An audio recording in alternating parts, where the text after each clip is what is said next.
Bismillahirrahmanirrahim. Assalamualaikum warahmatullahi wabarakatuh dan selamat malam. Juga selamat tahun baharu Cina diucapkan. Dan terima kasih atas kesudian dan juga kesetiaan anda menonton kami dalam Bicara Naratif pada malam ini di saluran Berita ATM dan juga di saluran TV1. Sudah pasti bersangkut paut dengan isu-isu perpaduan dan juga isu-isu kenegaraan. Pada malam ini kita akan memberikan konotasi yang lebih jelas dan juga pemahaman yang lebih menyeluruh tentang bagaimana perpaduan nasional itu boleh membentuk dan menjadi kayu asas kepada pembentukan sesebuah kejayaan khususnya negara kita Malaysia. Dan dalam kita mendasari dan juga mengenali lebih lanjut tentang perpaduan, proses penyatu paduan di negara kita ini adalah merangkumi penyatu paduan 3 kaum utama dan juga ratusan etnik yang mungkin berada di Malaysia dan juga di Semenanjung Malaysia dan juga di Sabah dan Sarawak. Jadi perkara-perkara tentang perpaduan dan juga elemen-elemen yang mendasarnya adalah satu perkara yang penting. Untuk bercakap lebih lanjut tentang perpaduan nasional ini, saya amat bersati untuk bersama dengan yang berusaha, Profesor Madya Dr. Muhammad Mahdi Ismail, Profesor Madya Politik dan Kerajaan, Jabatan Pengajian Kenegaraan dan Ketamadunan, Fakulti Ekologi Manusia Universiti Putra Malaysia. Assalamualaikum, selamat malam. Doktor, apa khabar? Alhamdulillah. Baik, Doktor, bercerita tentang perpaduan nasional, ini satu perkara yang banyak diperbincangkan. Malahan puluhan tahun negara kita mencapai kemerdekaan dan juga proses perpaduan itu sendiri amat panjang. Cumanya apabila kita bercerita tentang perpaduan, elemen-elemen seperti demografi, geografi, kelainan bahasa dan juga perkara-perkara yang bersifat etnisiti itu adalah satu perkara yang perlu untuk diberikan perhatian. Secara asas, bagaimana pemahaman perpaduan nasional ini boleh diberikan kepada khalayak secara menyeluruh, Doktor? Bismillahirrahmanirrahim. Assalamualaikum warahmatullahi wabarakatuh. Selamat malam. Salam perpaduan. Selamat Tahun Baru Cina. Saya rasa masih lagi belum terlewatlah untuk kita ucapkan pada rakan-rakan kumpulan etnik Tionghoa, saudara moderator. Pertama-tamanya saya ingin mengucapkan berbanyak terima kasih kepada pihak RTM kerana menjemput saya untuk berdiskusi dalam bicara naratif pada malam ini dengan tajuk yang saya kira cukup menarik. Ya. Perpaduan nasional yang menjadi asas kepada kejayaan negara, yang mana kita semua sedia maklum perpaduan itu satu isu yang saya kira evergreen, evergreen yang sentiasa panas sepanjang zaman, yang terus diberikan keutamaan oleh pihak kerajaan kita, memandangkan masyarakat kita ini bersifat kepelbagaian. Ya. Dalam konteks ini dengan jelas kita dapat lihat wujud pelbagai dimensi perbezaan dalam kalangan masyarakat kita dari segi kumpulan etniknya, dari segi agamanya, dari segi bahasa, budaya, kepercayaan dan termasuklah norma-norma sosial kehidupan masyarakat yang lain. Kalau kita tengok secara lebih mendalam, sebenarnya masyarakat kita ini sudah berubah. Kalau dulu masyarakat kita ini dilabelkan sebagai masyarakat yang bersifat majmuk, kita sebut masyarakat majmuk. Masyarakat kita hidup dengan cara terpisah, terasing, bercampur tetapi tidak bersatu teguh. Dalam bidang ekonomi terdapat pembahagian tenaga kerja berdasarkan kepada garis-garis perkauman. Kita seringkali berurusan dalam jual beli tetapi masing-masing balik ke dalam kumpulan etnik tersendiri. Itu situasi dulu. Pada hari ini berdasarkan kepada banyak kajian-kajian yang telah dilakukan, yang telah dirangka oleh para pengkaji hubungan etnik, masyarakat kita ini telah pun bergerak ke arah membentuk sebuah masyarakat yang kita boleh labelkan sebagai masyarakat kepelbagaian, di mana ia masih lagi wujud pelbagai jenis kelompok kumpulan etnik itu, pelbagai budaya masih lagi wujud. Tetapi dalam sistem politik kita telah pun bercampur. Dalam bidang ekonomi sebagai contoh, tidak lagi wujud garis-garis pemisah berdasarkan kepada perkauman. Dalam bidang jual beli memang kita seringkali berurusan dan kita tidak lagi balik ke dalam kelompok sendiri. So dalam konteks ini, apa yang lebih penting yang dapat menggambarkan tentang masyarakat kepelbagaian di Malaysia ini, telah wujud satu senario yang kita sebutkan sebagai kesepaduan sosial, di mana masyarakat kita hari ini telah pun hidup secara aman, stabil, yang mana bibit-bibit perpaduan itu dah ada melalui satu keadaan yang kita boleh gambarkan sebagai detik perpaduan. Kalau kita tengoklah, banyaklah detik-detik perpaduan yang muncul dalam kalangan masyarakat kita pada hari ini. So kalau kita perhatikan, kenapa isu perpaduan nasional ini seringkali menjadi keutamaan negara? Kita kena faham seperti mana yang disebutkan oleh saudara Ismail tadi, dalam perlembagaan kita menyebutkan kita, di Malaysia ini ada lebih kurang 40 kumpulan etnik. Kalau ikutkan rekod daripada Jabatan Perpaduan Negara dan Integrasi Nasional, di Malaysia ini kita ada sebanyak 216 suku etnik. So macam mana masyarakat yang bersifat kepelbagaian ini yang terdiri daripada 40 kumpulan etnik, yang terdiri daripada 216 suku etnik ini kita nak cantumkan, kita nak wujudkan perpaduan untuk membentuk satu bangsa Malaysia. Dan usaha tiga yang utama. Tiga yang utama itu di Semenanjung, di Sabah dan Sarawak itu lain pula situasi dia. Jadi ia memerlukan satu usaha yang berterusan. Dan oleh sebab itulah kalau kita tengok kenapa pihak kerajaan seringkali memberikan fokus yang jelas dalam apa jua dasar yang dilaksanakan, dasar-dasar induk negara, dasar-dasar pembangunan sosial, memang fokus kita kepada perpaduan. Dan kalau kita perhatikan juga slogan yang kita gunakan di dalam konteks Malaysia ini, kita memberikan fokus kepada perpaduan dalam kepelbagaian, yang mana kita seringkali meraihkan perbezaan yang wujud di kalangan kita itu yang dilihat sebagai satu kekuatan yang dapat membentuk bangsa Malaysia. Okey. Doktor, sebelum kita beralih kepada fasa evolusi perpaduan yang dikecapi ataupun dinikmati oleh seluruh rakyat Malaysia, ratusan etnik dan juga 3 kaum utama, kita melihat pembentukan sesebuah negara itu, mana-mana juga negara demokrasi di dunia, banyak dipayungi dan juga bernaung di bawah satu prinsip perpaduan ataupun prinsip pembentukan bangsa. Kalau di Amerika Syarikat kita ada Magna Carta, kalau di Indonesia kita ada Pancasila. Di Malaysia kita mempunyai prinsip rukun negara, malah turut dipayungi dengan Perlembagaan Persekutuan. Makanya dalam hal-hal mengerjakan tanggungjawab untuk memastikan perpaduan tertanam dalam kalangan rakyat Malaysia, bagaimanakah usaha yang boleh dilakukan supaya prinsip rukun negara itu bukan hanya sekadar meniti di bibir, tetapi lebih kepada pengamalan dan pengaplikasian masyarakat? Okey, satu soalan yang saya kira cukup menarik. Prinsip negara itu diwujudkan dengan matlamat yang khusus, yang tersendiri. Dan dengan jelas, objektif nombor satu yang cuba nak dicapai di bawah rukun negara ialah perpaduan. Selain daripada objektif-objektif yang lain untuk mewujudkan masyarakat yang liberal, masyarakat yang demokratik, masyarakat yang berteraskan pada sains dan teknologi moden kan. Jadi matlamat yang ditetapkan di bawah rukun negara itu jelas. Dan kita telah mengangkat rukun negara itu sebagai satu ideologi kebangsaan yang menjadi landasan cara hidup yang memerincikan tentang prinsip-prinsip hidup bernegara, yang menjelaskan tentang nak hidup di Malaysia ni dalam masyarakat kepelbagaian kita, apa yang kita perlu pegang, apa yang mendasari kehidupan kita. Itulah satu kekuatan, satu strategi yang khusus yang telah digunakan oleh pihak kerajaan kita selepas berlakunya peristiwa berdarah 13 Mei 1969. Dan dengan itu kita dapat lihat rukun negara telah dijadikan sebagai ideologi rasmi pada sewaktu kita menyambut kemerdekaan ke-13 negara. Okey, berbalik semula kepada persoalan yang dikemukakan oleh saudara Ismail tadi, macam mana dengan apakah yang membolehkan kita ni, apakah kaedah ataupun cara yang membolehkan kita untuk menghayati rukun negara. Saya berbalik kepada persoalan asas dalam masyarakat kita, di mana saya melihat untuk terus memupuk, menyemai elemen-elemen yang berkait rapat dengan rukun negara ini, saya kira semua ejen sosialisasi dalam masyarakat perlu memainkan peranan secara bersepadu. Yang mana kita ada banyak ejen dalam masyarakat kita, ejen sosialisasi ini. Pertama, kita dapat lihat peranan yang paling penting perlu dimainkan oleh ejen keluarga.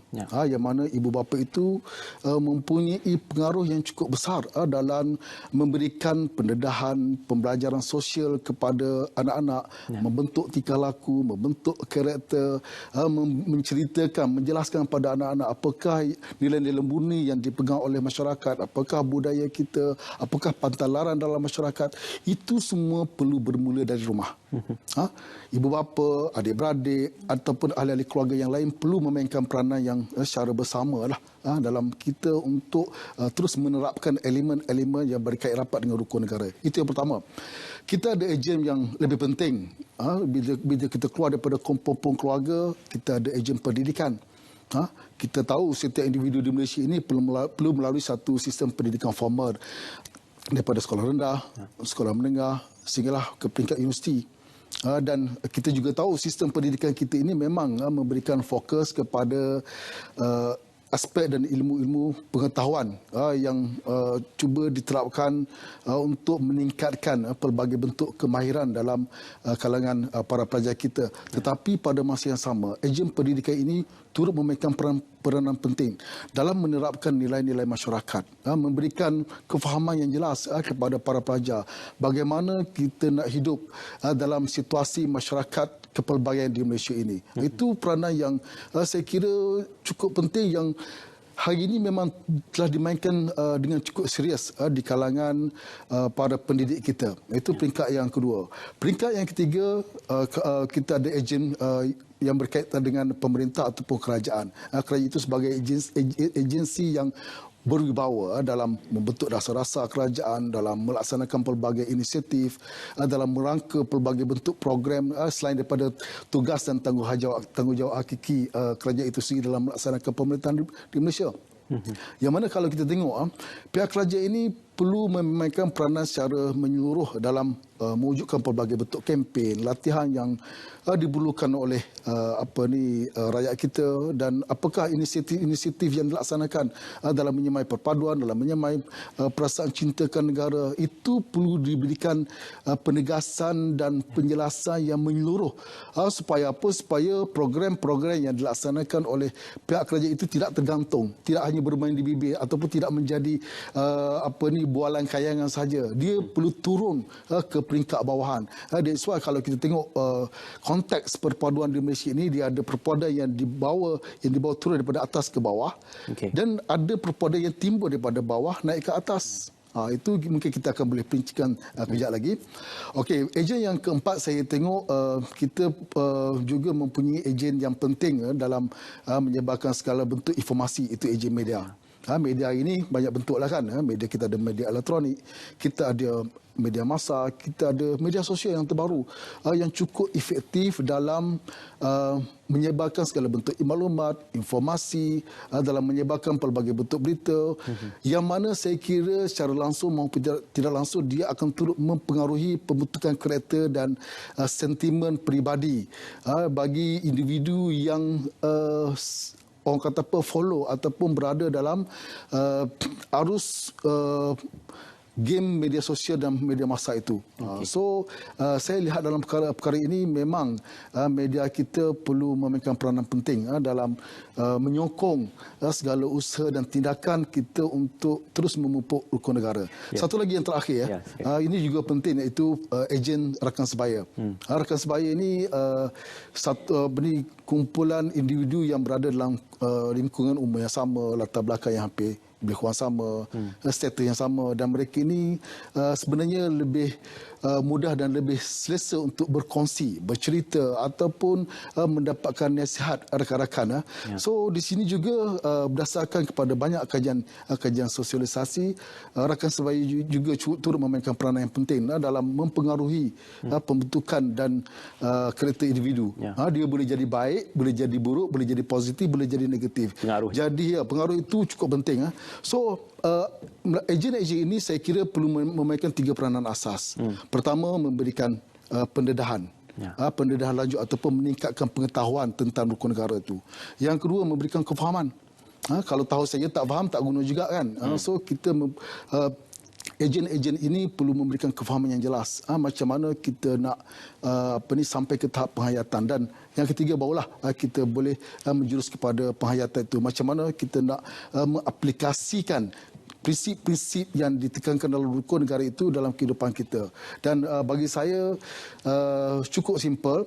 Dalam kehidupan seharian kita, kita perlu memberikan refleksi diri kita kepada apa yang ditekankan dalam rukun negara. Dan kalau kita bercakap dalam konteks belia ini, saya lihat golongan belia perlu mengelakkan diri daripada terjebak daripada sebarang bentuk masalah sosial dan aktiviti yang berkaitan dengan jenayah yang boleh merosakkan diri sendiri dan membawa ke merosotan kepada negara ataupun daya-daya negatif yang dibawa oleh setengah kepentingan pihak yang membawa kepentingan diri sendiri.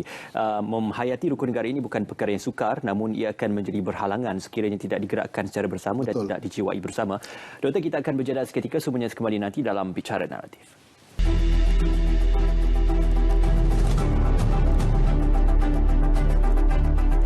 Ya, sudah pasti kita bercerita tentang perpaduan dan perpaduan tidak ada titik noktah pengakhiran kepada bagaimana untuk kita mencapai usaha-usaha ke arah perpaduan itu dan ia sentiasa berterusan dari semasa ke semasa ke arah penambahbaikan. Doktor, tadi kita banyak bercerita tentang apakah maksud di sebalik falsafah perpaduan nasional dan apa yang boleh dibawa dan boleh ditekuni di sebalik perpaduan nasional. Cumanya kita sedia maklum pelbagai program telah dirangka, pelbagai aktiviti telah pun dijana dalam memastikan agar kesedaran tentang perpaduan itu menjadi satu kesedaran yang mutlak dalam kalangan rakyat Malaysia. Jadi dalam pandangan peribadi doktor sendiri, bagaimana kita merancangkan dan juga mengguna pakai secara sepenuhnya program-program baik di peringkat pentadbiran kerajaan maupun di peringkat masyarakat untuk memastikan tujuan pemupukan perpaduan berjaya dihasilkan? Kalau kita perhatikan, sebenarnya banyak program-program yang telah pun dirangka dan dilaksanakan oleh pihak kerajaan dalam nak memupukkan perpaduan, dalam nak memupuk dan menyemai semangat cinta ke negara ni. Pada setiap tahun secara langsung maupun tidak langsung kita telah melaksanakan sambutan Hari Kemerdekaan. Ya. Program Kibarkan Jalur Gemilan yang dilaksanakan di peringkat kebangsaan, cuma tahun lepas tak adalah. Tahun ini pun mungkin tak ada. Yang turut disambut di peringkat negeri, di peringkat komuniti, di peringkat sekolah, di peringkat institusi pengajian tinggi. Yang mana kalau kita tengok program sedemikian memang bertujuan khusus untuk kita menghayati kemerdekaan pada masa yang sama, untuk terus menyemai semangat perpaduan, kita meraihkan perbezaan dalam masyarakat dan pada masa yang sama kita turut memberikan fokus untuk menyemai semangat cinta ke negara. Ya. Dan ialah kalau kita perhatikan macam-macam lah bentuk program acara yang dilaksanakan. Kalau di peringkat universiti itu ada program yang berbentuk syamah, ada program yang berbentuk motivasi, ada program yang berbentuk kesukanan, ada larian merdeka dan sebagainya kan. Apa yang saya nak ketinggalkan di sini, sebenarnya dalam program-program sambutan sedemikian kita mempunyai makna yang tersurat dan tersirat. Ya. Pertama, dalam konteks kita cuba untuk menghargai pengorbanan yang telah diperjuangkan oleh datuk nenek moyang kita dahulu dalam mendaulatkan dan merealisasikan kemerdekaan negara. Di samping kita juga tidak mahu peristiwa-peristiwa hitam yang lepas itu berulang kembali. Dan peristiwa-peristiwa yang melibatkan masalah antara kaum terus berulang kembali. Saya suka nak pinjam kata-kata Perdana Menteri Malaysia yang pertama, Tunku Abdul Rahman Putra Al-Haj. Dia kata simple sahaja, usaha untuk mencapai perpaduan itu, usaha untuk mencapai kemerdekaan itu sebenarnya adalah jauh lebih mudah berbanding dengan usaha untuk mengekalkan kemerdekaan yang telah dicapai. Jadi saya kira dia menjadi cabaran utama pada kita hari inilah. Macam mana kita nak mengisi perpaduan kemerdekaan itu dengan elemen perpaduan dalam mengekalkan kestabilan negara, dalam mengekalkan kehormatan dalam masyarakat. Ini satu cabaran besar. Selain daripada itu, kalau kita tengok program-program lain lagi lah yang dirangka oleh pihak kerajaan dulu, kita ada program latihan khidmat negara. Ya. Yang mana kita tahu objektif pertama PLKN dulu ialah untuk memupuk semangat perpaduan, memupuk semangat patriotisme, semangat cinta ke negara, memupuk semangat kesukarelawanan. Ya. Dan program khidmat negara kita mempunyai satu pendekatan yang holistik, yang komprehensif, yang sememangnya cuba untuk mewujudkan satu sikap saling kebersamaan ataupun sense of belonging. Ya. Semangat kekitaan bersama di kalangan generasi muda hari ini yang bakal menjadi pelapis dan penentu kejayaan masa depan negara. Program ini dirangka dengan cukup menarik sekali. Yang mana kalau kita tengoklah pendekatan PLKN di Malaysia, saya kira cukup unik. Yang melibatkan gabungan dua kombinasi elemen utama, iaitu elemen ala ketenteraan dan elemen kesukarelawanan. Kalau kita nak bandingkan kita dengan program ala ketenteraan ataupun khidmat negara di Singapura, di Thailand ataupun di Korea, di Australia dulu, memang program mereka fokus kepada kerana tenaga, ala ketenteraan semata-mata. Ataupun program-program khidmat negara yang dilaksanakan di India, di Brazil ataupun di Afrika Selatan, mereka fokus kepada elemen kesukarelawanan semata. Tidak fokuskan kepada elemen kerana tenaga. Di Malaysia ini kita gabung jalin, kita combine dua elemen itu, ala ketenteraan yang bukan bersifat kerahan tenaga dan juga trust kepada kesukarelawanan.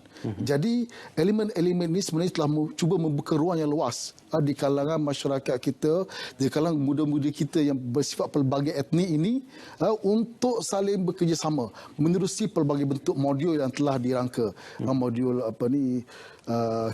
khidmat negara, modul kenegaraan, modul pembinaan karakter, modul khidmat komuniti, modul kecergasan fizikal. Itu saya kira satu program yang holistik, yang bukan saja fokus pada melahirkan individu yang cergas, tapi elemen perpaduan dan semangat cintakan negara itu diterapkan secara holistik kepada barisan pelapis negara ini. Di samping banyak lagi lah program-program di bawah Rakam Muda. Rakam Muda banyak program-program didirikan, macam program My Corps yang turut memberikan penekanan kepada program khidmat komuniti, ataupun Rakam Muda Day Out yang cuba memberikan khidmat kepada komiti dalam bentuk gotong royong, memberi bantuan kepada pihak-pihak yang memerlukan. Jadi sebenarnya banyak program-program yang telah dilaksanakan oleh pihak kerajaan, oleh pihak komuniti, oleh pihak NGO dalam terus menyemai dan memupuk semangat perpaduan ini. Cuma tinggal lagi sejauh mana kita participate ataupun kita mengambil bahagian dalam program-program yang dilaksanakan itu. Macam PLKN tadilah, ada pihak yang tidak suka untuk menghantar anak-anak mereka menyertai program khidmat negara ni. Namun Doktor, di sebalik bahantan itu keberkesanannya bagaimana? Kita sudah maklum ratusan program dirangka, namun kata akhirnya adalah keberkesanan program itu sendiri. Saya melihat secara tuntasnya PLKN dululah, sebab saya pun banyak membuat kajian pasal PLKN. Saya bukan kaji PLKN itu saja. Saya pernah buat kajian perkembangan semangat patriotisme di kalangan pelatih sebelum dan selepas pelaksanaan PLKN. Saya juga pernah membuat kajian mengkaji tentang alumni PLKN ini. Saya bandingkan dengan alumni para belia yang tidak pernah menyertai PLKN, dan memang kita nampak ada peningkatan dari segi kefahaman terhadap perpaduan, ada peningkatan dari segi kefahaman macam mana kita menterjemahkan semangat patriotisme, kecintaan kita kepada tanah air itu. Memang ada peningkatan yang ketara. Kalau kita nak bercakap dari segi soal keberkesanan lah. Cuma elemen-elemen lain juga kita tak dapat nafikan.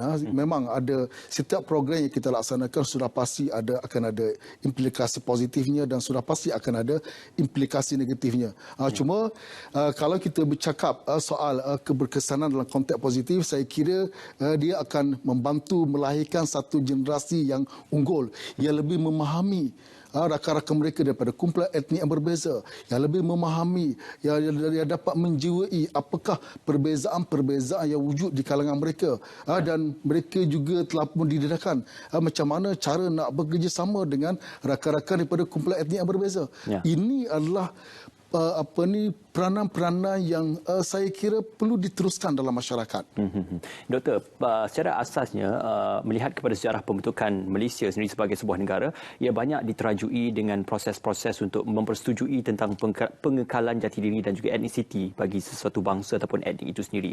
Maka dalam hal ini, Malaysia mengamalkan konsep, analoginya adalah salad bowl, yang mana setiap bangsa itu mempunyai identiti dan juga semangat mereka sendiri dari segi unsur-unsur kebangsaan dan juga unsur-unsur keagamaan mereka.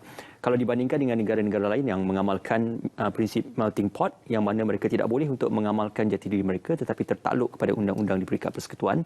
Jadi apa uniknya Malaysia dalam hal pengekalan jati diri dan membawa pengekalan jati diri itu untuk membawa nama Malaysia lebih baik berbanding negara-negara yang begitu kita kata kukuh dalam hal-hal perpaduan?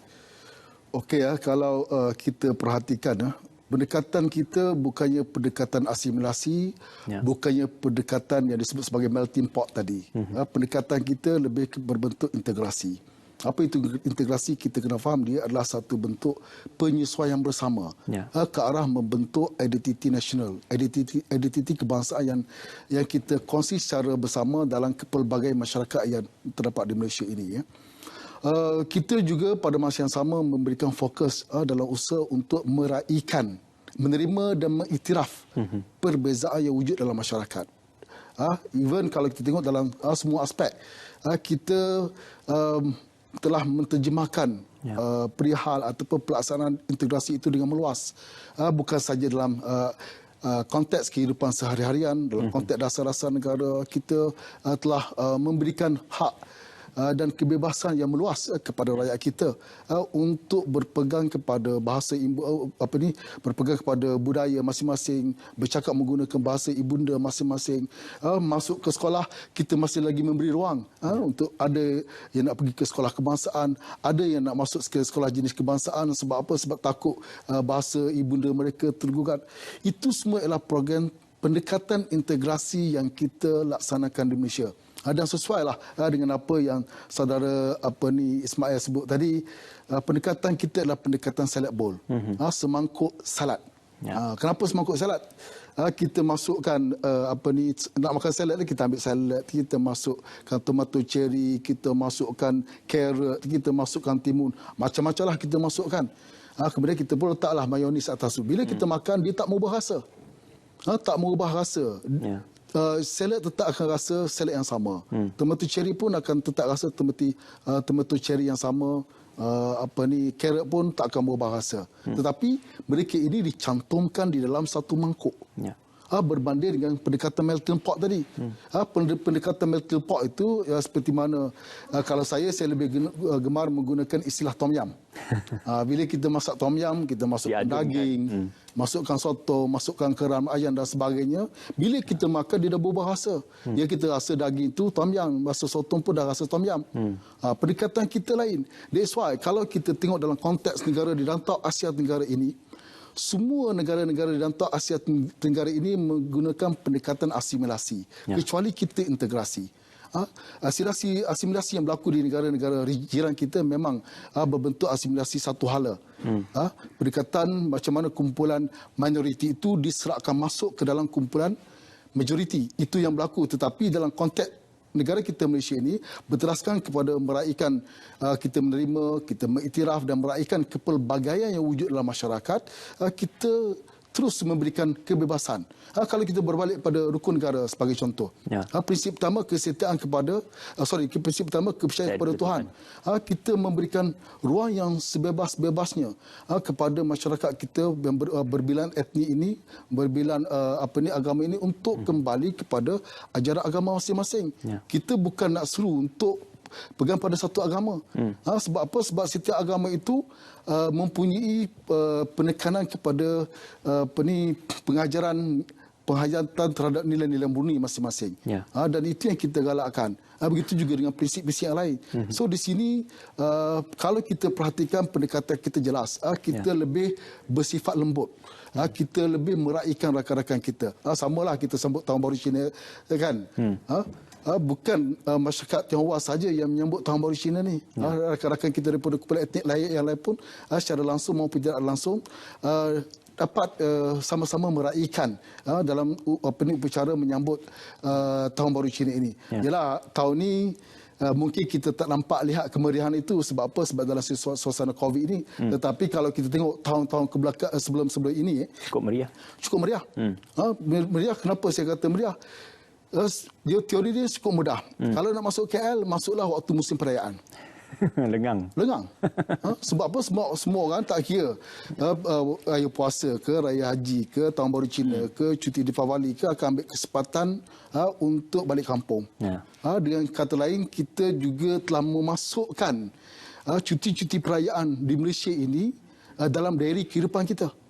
Ada yang telah merangka untuk melangsungkan majlis perkahwinan, dah set dah Tahun Baru Cina. Cuti Tahun Baru Cina.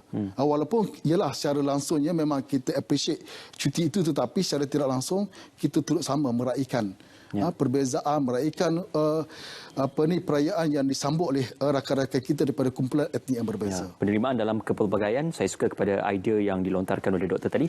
Doktor, kita akan berjeda seketika sekali lagi, semuanya kembali dalam Bicara Naratif.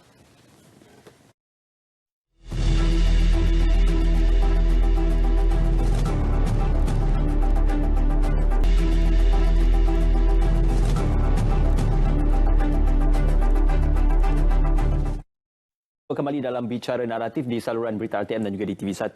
Doktor, kita masih lagi bercerita tentang bagaimana perpaduan nasional yang dibentuk itu boleh memungkinkan untuk kejayaan yang lebih baik buat negara kita.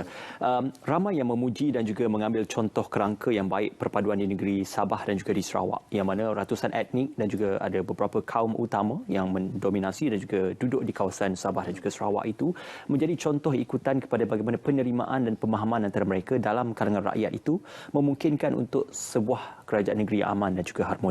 Cumanya, apabila kita bercerita tentang pengamalan perpaduan dan juga integrasi oleh rakyat, apakah prinsip dari bawah ke atas, atas ke bawah itu dan simbiosisnya itu perlu untuk dilihat tidak ada pemutusan bagi rantaian tersebut, Doktor? Okey, saya bersetuju dengan saudara Ismail.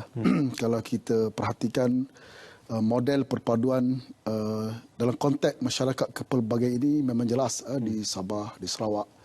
Dan kita juga jangan lupa di Kelantan, di Terengganu dan di Kedah juga telah menunjukkan satu model perpaduan yang saya kira utuh.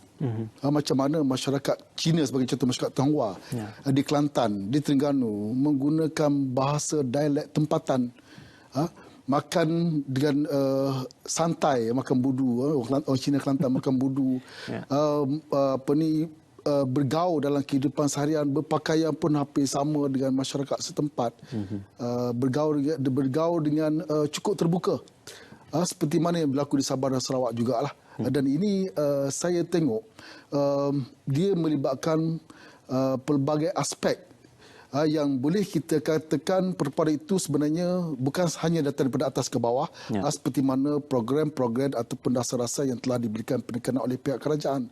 Kita tahu kerajaan berfokus tentang macam program yang daripada atas turun ke bawah, macam program rukun tetangga, program ataupun sistem persekolahan kita, ataupun program yang bersifat macam Bazar Ramadan, itu semua program yang datang daripada atas turun ke bawah. Kita juga kena faham program-program ataupun bentuk-bentuk perpaduan yang lahir secara semula jadi dalam kalangan masyarakat kita.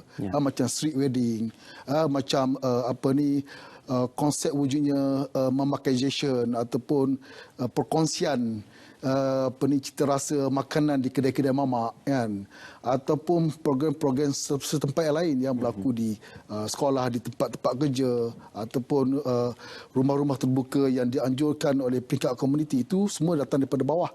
Yang mana kita lihat memang masyarakat kita telah memainkan peranan yang cukup besar dalam memahami erti perpaduan yang sebenar.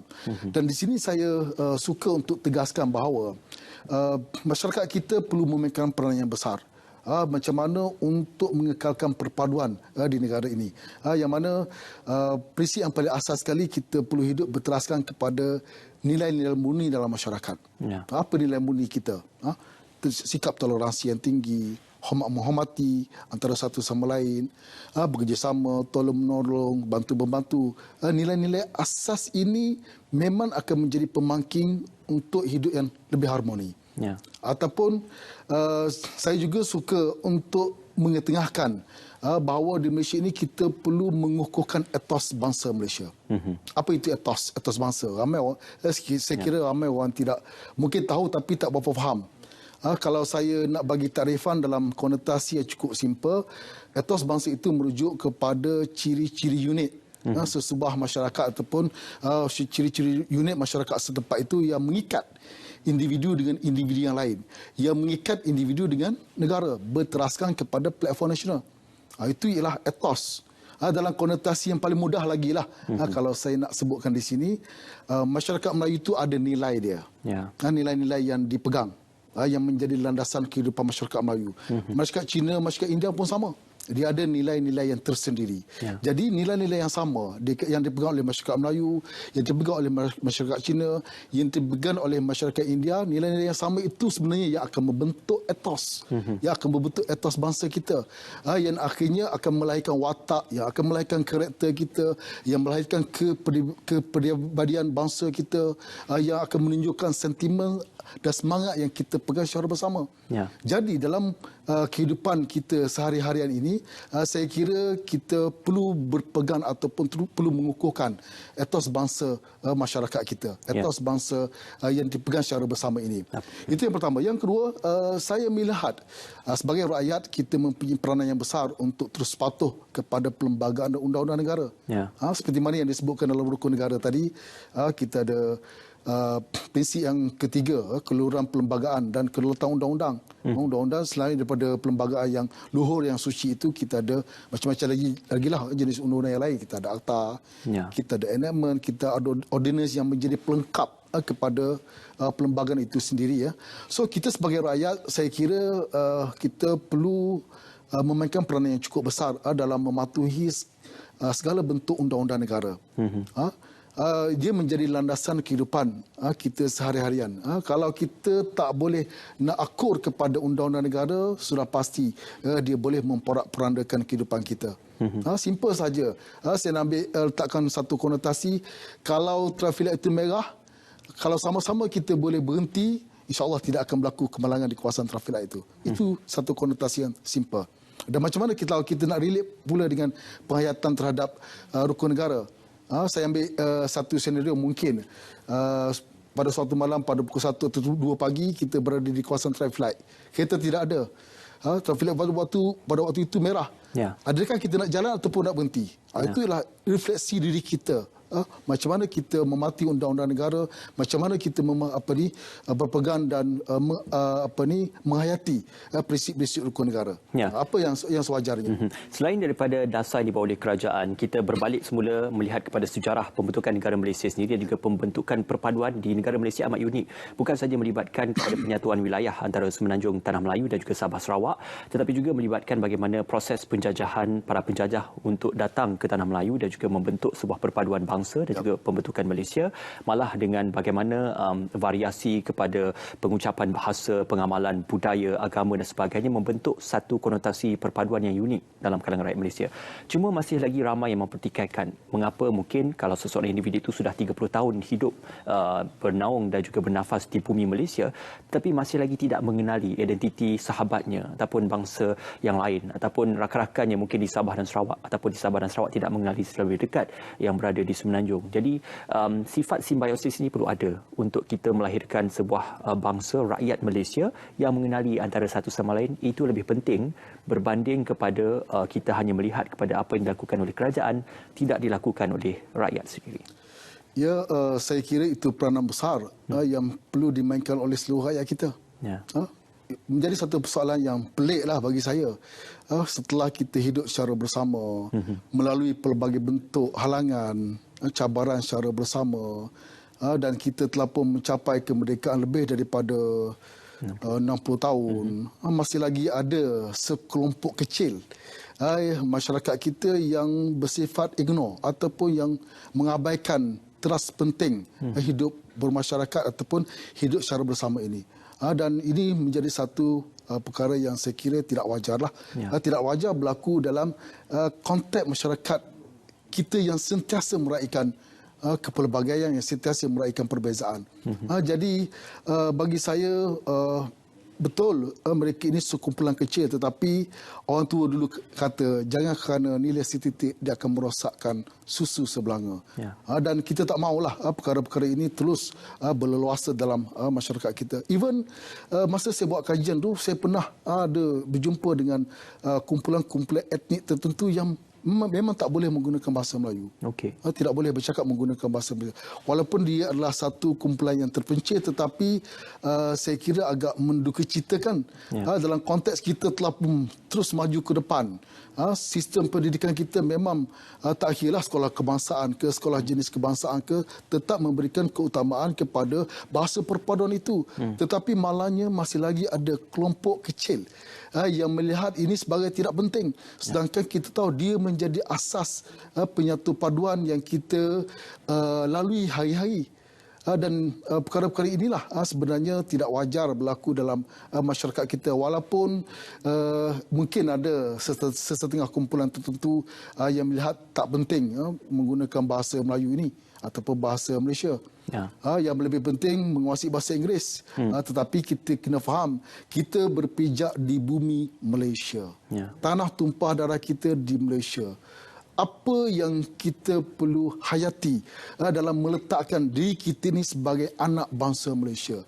Yang itu perkara-perkara itulah yang saya kira perlu terus diberikan perhatian oleh semua kumpulan etnik di Malaysia ini tanpa mengira perbezaan agama, perbezaan budaya maupun warna kulit. Sebab apa? Sebab kita perlu hidup di bawah satu bumbung bangsa Malaysia yang kita mempunyai cita-cita bersama. Ya. That's why kalau saya bercakap dalam konteks ethos ini dia bukan saja berkongsi sejarah masa lampau, kita juga perlu berkongsi masa depan negara. Ya. Kita perlu bersama-sama membangunkan, mencatur, merencana pembangunan negara yang berterusan. Ya, Doktor, tidakkah pemahaman tentang mata pelajaran sejarah juga perlu diperkasakan supaya kita tidak mahu bangsa yang melupakan sejarah adalah bangsa yang akan menghancurkan sendiri ketamadunan bangsa dan juga negaranya. Jadi, apakah pemahaman Doktor tentang memperkasakan pemahaman sejarah untuk lebih mempertingkatkan pemahaman pada masa depan?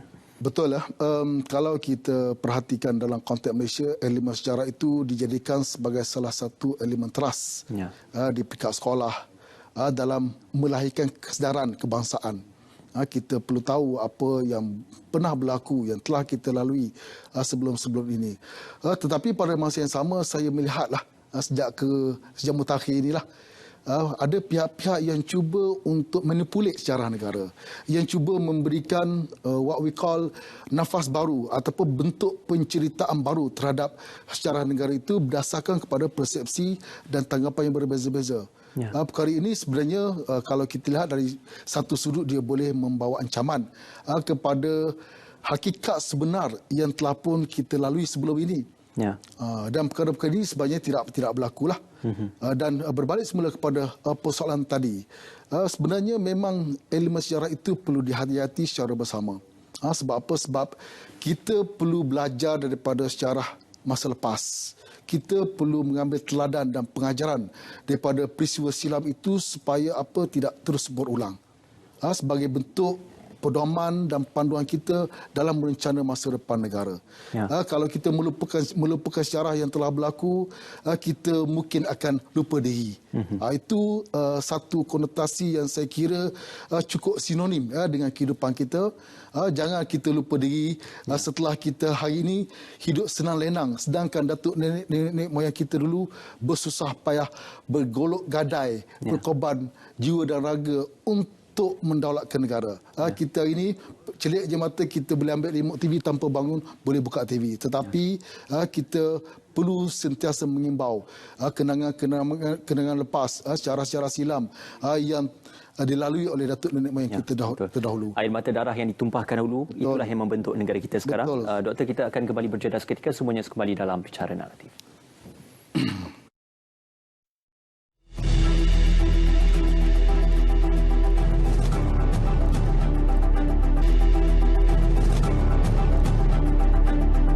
Bersua kembali, perpaduan itu bukan hak prerogatif bagi satu-satu bangsa tetapi tanggungjawab yang dikongsi bersama. Secara ringkas, Doktor, apa yang boleh disimpulkan terhadap bagaimana perpaduan dalam kalangan rakyat Malaysia boleh dipertingkatkan dari semasa ke semasa untuk kelangsungan negara pada masa depan? Ia satu konotasi yang paling tepat untuk kita gambarkan bahawa sebenarnya rakyat kita tanpa mengira kumpulan etnik, tanpa mengira perbezaan agama, bahasa maupun budaya, perlu berpegang kepada prinsip secara bersama. Itu kita perlu sentiasa meraihkan perbezaan, mengiktiraf pelbagai bentuk jurang yang wujud dalam masyarakat kita. Untuk apa? Untuk kita mengekalkan kestabilan negara dan mengekalkan keharmonian yang kita nikmati selama ini. Bagi saya, dia satu tanggungjawab yang perlu dipikul secara bersama. Sebab apa? Sebab kita tidak boleh mengharapkan pihak kerajaan semata-mata dalam terus memupuk usaha untuk mengukuhkan perpaduan ini. Kita di pihak rakyat, di peringkat grassroots ini perlu berganding bahu, menggebelit tenaga secara bersama untuk terus menyokong segala bentuk dasar-dasar dan program-program yang telah dilaksanakan oleh pihak kerajaan dalam melestarikan pembangunan yang berterusan. Ya, insya-Allah perpaduan yang secara total lah. Insya-Allah. Satu perkongsian yang baik. Terima kasih kepada Yang Berhormat Profesor Madya Dr. Muhammad Mahdi Ismail, Profesor Madya Politik dan Kerajaan dari Universiti Putra Malaysia, kerana berkongsi tentang perpaduan pada malam ini. Dan sudah semestinya kita perlu sama-sama untuk memajukan negara. Ibarat ke bukit sama didaki, ke lurah sama dituruni. Jangan ada satu isu diperbesarkan. Ibarat air setitik dilautkan, tanah sekepal digunungkan. Dengan itu sama-samalah kita menjaga perpaduan kita ada supaya untuk kelangsungan anak-anak kita pada masa depan. Dengan itu terima kasih atas kesediaan anda bersama kami dalam Bicara Naratif di saluran berita RTM dan TV1. Assalamualaikum dan selamat malam.